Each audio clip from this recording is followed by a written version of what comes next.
Hello दोस्तों, आज का वीडियो भारत की जनगणना 2011 पर आधारित प्रश्न है जो एग्जाम में बार-बार पूछे जाते हैं। चलो आज का वीडियो स्टार्ट करते हैं। आज का पहला प्रश्न है, भारत की पहली जनगणना किस वर्ष में हुई? इनमें से किस वर्ष को भारत की पहली जनगणना हुई? तो आपका सही आंसर हो जाएगा ऑप्शन बी 1872। 1872 ऑप्शन बी आप लोग का सही आंसर हो जाएगा। 1872 को भारत की पहली जनगणना हुई। यह जनगणना अंग्रेजों के द्वारा कराया गया था। आपका अगला प्रश्न है स्वतंत्र भारत की पहली जनगणना किस वर्ष में आयोजित की गई थी? स्वतंत्र भारत की पहली जनगणना किस वर्ष आयोजित की गई थी? इसका मतलब है जब भारत आज़ाद हुआ था, उसके बाद भारत में पहली जनगणना कब हुई? तो आपका सही आंसर हो जाएगा 1951। आपका सही आंसर हो जाएगा 1951। भारत की स्वतंत्र जनगणना का पहला जनगणना हुआ था 1951 में। आपका सही आंसर हो जाएगा ऑप्शन डी। आपका अगला प्रश्न है, भारत की सर्वाधिक जनसंख्या वाला राज्य कौन है? इनमें से भारत की सबसे ज़्यादा जनसंख्या वाला राज्य कौन सा है? तो आपका सही आंसर हो जाएगा ऑप्शन ए, उत्तर प्रदेश सबसे ज़्यादा जनसंख्या वाला राज्य है। भारत की सबसे ज़्यादा जनसंख्या वाला 5 राज्य है। इनमें से पहला हो जाएगा उत्तर प्रदेश, दूसरा में हो जाएगा महाराष्ट्र, तीसरा में हो जाएगा बिहार, चौथा में आ जाएगा पश्चिम बंगाल और पाँचवां में आ जाएगा आंध्र प्रदेश। पाँचवां राज्य हो जाएगा आंध्र प्रदेश। तो आपका सही आंसर हो जाएगा ऑप्शन ए, उत्तर प्रदेश। आपका अगला प्रश्न है, भारत की आधी जनसंख्या सिर्फ 5 राज्यों में रहती है। इनमें से उन राज्यों में से एक कौन है? आपका आपका अगला प्रश्न के आधारित पर यह प्रश्न है, जैसे कि हमने बताया कि भारत की सर्वाधिक जनसंख्या वाला 5 राज्य है।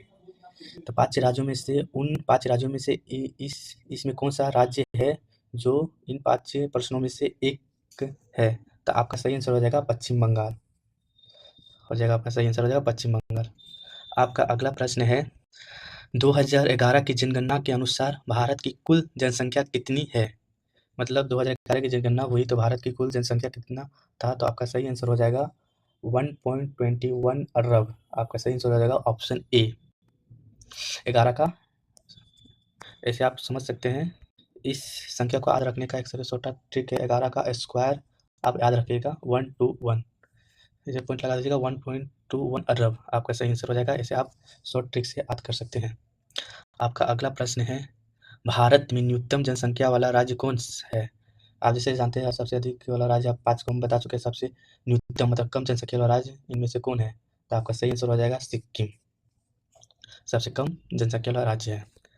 आपका अगला प्रश्न है, 2011 की जनगणना के अनुसार भारत की कुल साक्षरता दर कितनी थी और कितनी है? ये पूछ रहा है। 2011 की जनगणना के अनुसार भारत की साक्षरता दर कुल कितनी थी? तो आपका सही आंसर हो जाएगा ऑप्शन बी, 74.4%। आपका सही आंसर हो जाएगा ऑप्शन बी। आपका अगला प्रश्न है, 2011 की जनगणना के अनुसार किस भारतीय राज्य की उत्तर प्रदेश के बाद दूसरे स्थान पर है?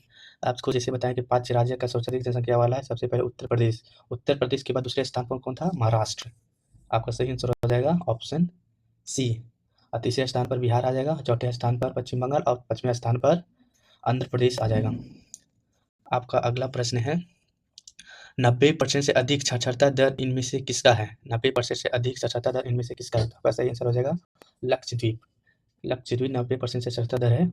इनमें से सिर्फ राज्य नहीं पूछा गया, केंद्र शासित प्रदेश 90% से अधिक वाले राज्य पूछा गया। सबसे पहला हो जाएगा केरला, दूसरा केरला हो जाएगा। इसको 90% से अधिक साक्षरता दर वाला पूछा गया, तो आपका सही आंसर हो जाएगा ऑप्शन डी। आपका अगला प्रश्न है, 2011 की जनगणना में भारत में बाल लिंग अनुपात क्या है? तो आपका सही आंसर हो जाएगा ऑप्शन ए, प्रति 1000 पुरुषों पर 919 महिलाएं। आपका सही आंसर हो जाएगा ऑप्शन ए। आपका अगला प्रश्न है, भारत में बाल लिंग अनुपात की गणना के लिए किस आयु वर्ग को शामिल किया जाता है? तो किस आयु वर्ग को उसमें इंक्लूड किया जाता है, शामिल किया जाता है? तो आपका सही आंसर हो जाएगा 0 से 6 वर्ष। ऑप्शन बी आप लोग का सही आंसर हो जाएगा। आपका अगला प्रश्न है, भारत की 2011 की जनगणना के अनुसार भारत की 10 की वृद्धि दर लगभग कितनी थी? तो आपका सही आंसर हो जाएगा ऑप्शन बी, 17.64%। आपका सही आंसर हो जाएगा। आपका अगला प्रश्न है, जनगणना 2011 के अनुसार भारत की वार्षिक जनसंख्या वृद्धि दर क्या था? तो आपका सही आंसर हो जाएगा ऑप्शन डी 1.64%। आपका सही आंसर हो जाएगा ऑप्शन डी। आपका अगला प्रश्न है, भारत में किस राज्य में जनगणना 2011 के अनुसार नकारात्मक जनसंख्या वृद्धि दर देखा गया, मतलब माइनस में इसका वृद्धि दर देखा गया? तो आपका सही आंसर हो जाएगा ऑप्शन बी नागालैंड। नागालैंड सही आंसर हो जाएगा। इसमें नकारात्मक मतलब जनसंख्या घटने का दर देखा गया है, इसमें ऑप्शन नेगेटिव में देखा गया है। ऑप्शन बी आपका सही आंसर हो जाएगा। अब अगला प्रश्न है, 2011 की जनगणना के अनुसार किस राज्य की जनसंख्या में अनुसूचित जातियों एससी मतलब एससी के प्रतिशत उच्चतम है? सबसे ज़्यादा एससी का प्रतिशत उच्चतम है, तो आपका सही आंसर हो जाएगा ऑप्शन बी पंजाब। इस प्रतिशत पूछा गया, प्रतिशत में पंजाब हो जाएगा। और जनसंख्या अधिक जनसंख्या पूछा जाएगा तो जब उत्तर प्रदेश हो जाएगा। अधिक जनसंख्या पूछा जाएगा तो उत्तर प्रदेश।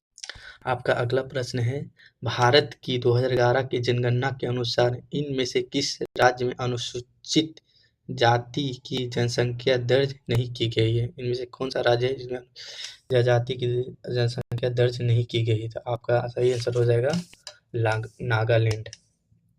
नागालैंड और दूसरा हो जाएगा आपका अरुणाचल प्रदेश। अरुणाचल प्रदेश। इन दोनों राज्यों में एससी का जनसंख्या दर्ज नहीं की गई है।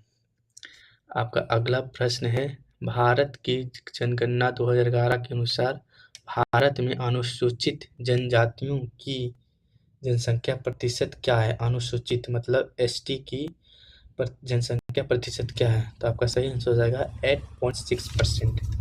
आपका सही आंसर हो जाएगा ऑप्शन डी हो जाएगा 8.6%। 2011 की जनगणना के अनुसार भारत का वह राज्य जहां कुल जनसंख्या में जनजातियों की जनसंख्या का प्रतिशत सबसे अधिक है, मतलब एसटी का प्रतिशत सबसे अधिक है। तो आपका सही आंसर हो जाएगा ऑप्शन सी मिजोरम। आपका सही आंसर होगा ऑप्शन सी मिजोरम सबसे अधिक है। और जनसंख्या सबसे अधिक पूछा था तो आपका सही आंसर हो जाएगा मध्य प्रदेश, दूसरा में महाराष्ट्र और तीसरा में उड़ीसा आता है। ये ध्यान रखिएगा। आपका अगला प्रश्न की ओर चलते हैं। आपका अगला प्रश्न है, 2011 की जनगणना के अनुसार निम्नलिखित में से किस राज्य में अनुसूचित जनजातियों की संख्या शून्य है, मतलब एसटी जनजातियों का शून्य है, तो मतलब 0 है, उसमें नहीं गिनती किया गया है, उसमें नहीं एसटी का संख्या है। तो आपका सही आंसर होगा पंजाब और दूसरा में हरियाणा। आपका सही आंसर होगा option D. Option D Punjab और दूसरा में आ जाएगा हरियाणा। इन दोनों राज्यों में एसटी की जनसंख्या नहीं है, इन दोनों राज्यों में शून्य है। आपका सही आंसर हो जाएगा पंजाब और दूसरा में हरियाणा। आप लोग का सही आंसर हो जाएगा। आज के लिए इतना ही। अब मिलते हैं अगले पार्ट में, पार्ट 2 में जनसंख्या के बारे में, 2011 की जनसंख्या के बारे में और उसके बारे में डीप क्वेश्चन लाएंगे। धन्यवाद। वीडियो अच्छी लगी तो लाइक एंड सब्सक्राइब कर दें।